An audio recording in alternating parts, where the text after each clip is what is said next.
Ada beberapa amalan yang amat dicintai oleh Allah Subhanahu wa taala. Ahabbul a'mali ila Allah Subhanahu wa taala. Amalan-amalan yang paling dicintai oleh Allah. Setidaknya dalam hadis ini ada 4 yang beliau sampaikan. Yang pertama adalah sururun tudkhilu ila qalbil muslim. Yang pertama adalah kebahagiaan, kegembiraan yang engkau selipkan ke dalam hati saudaramu. Bahagiakan saudaramu, itu amalan yang paling dicintai oleh Allah Subhanahu wa taala. Yang kedua kata Rasulullah sallallahu alaihi wasallam, an takshifu anhu kurbatan. Engkau hilangkan kesulitannya. Engkau bebaskan ia dari kesusahannya. Yang kedua, an taqdi anhu dainan. Engkau bebaskan, lunaskan hutang-hutangnya. Baik itu hutang kepada dirimu atau hutang kepada orang lain. Yang terakhir, yang keempat kata Rasulullah sallallahu alaihi wasallam, amalan yang paling dicintai oleh Allah adalah an tatrudu anhu ju'an. Engkau hilangkan rasa lapar dari perut saudaramu. Saudara yang dirahmati Allah Subhanahu wa taala. Dari 4 amalan yang disebutkan oleh Rasulullah sallallahu alaihi wasallam ini, semuanya bertumpu pada kebahagiaan yang kita berikan kepada orang lain. Ketika kita bebaskan orang dari kesulitannya, bahagia dalam hatinya. Ketika kita bebaskan dia dari hutangnya, bahagia dalam hatinya. Ketika kita hilangkan rasa lapar dari perutnya, bahagia dia. Karena itu membahagiakan orang lain adalah amalan yang amat dicintai oleh Allah Subhanahu wa taala.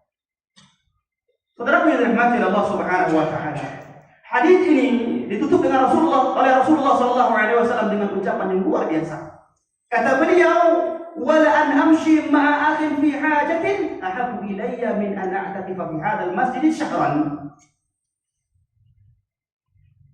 Wala an amshi ma'a akhin fi hajatin. Aku keluar dari rumahku berjalan menemani, membersamai saudara muslimku fi hajatin untuk membebaskan ia dari kesulitannya, membantu dia dari kesusahannya. Kita temani dia. Kata Rasulullah sallallahu alaihi wasallam, ahabbu ilayya, lebih aku cintai, lebih aku sukai min an a'takifa fi hadzal masjid syahran, daripada aku beriktikaf selama sebulan di Masjid Nabawi. Saudaraku yang dirahmati Allah Subhanahu wa taala. Hadis ini bukan menafikan, bukan menyepelekan tentang bagaimana besarnya pahala i'tikaf selama sebulan di Masjid Nabawi. Kita tahu bersama bahwa 1 kali sholat saja di Masjid Nabawi nilainya jauh lebih baik 1000 kali daripada kita sholat di masjid selain Nabawi. Lalu bagaimana jika seseorang di Masjid Nabawi bukan hanya 1 kali sholat, sholat 5 waktunya di Masjid Nabawi, diiringi dengan qabliyah ba'diyahnya, diiringi dengan zikirnya, diiringi dengan bacaan Al-Qur'annya. Lalu bagaimana kalau itu dilakukan selama sebulan penuh dan itu di bulan Ramadan? Maka tentu Allah Subhanahu wa taala menyiapkan pahala yang luar biasa banyaknya pada orang-orang yang iktikaf selama sebulan penuh di Masjid Nabawi. Tapi kita ingin menekankan saudaraku yang dirahmati Allah Subhanahu wa taala bahwa Rasulullah sallallahu alaihi wasallam ingin memberitahu kita bahwa pahala membantu orang lain itu juga amat besar. Kata Rasulullah sallallahu alaihi wasallam, yassiru wa la tu'assiru. Permudah urusan orang lain, jangan dipersulit. Ini pesan Rasulullah sallallahu alaihi wasallam.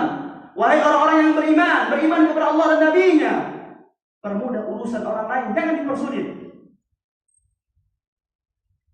Maka kata Rasulullah sallallahu alaihi wasallam, membantu saudaraku, saudara muslimku untuk membebaskan ia dari kesulitan lebih aku cintai dibandingkan aku beriktikaf selama sebulan di Masjid Nabawi.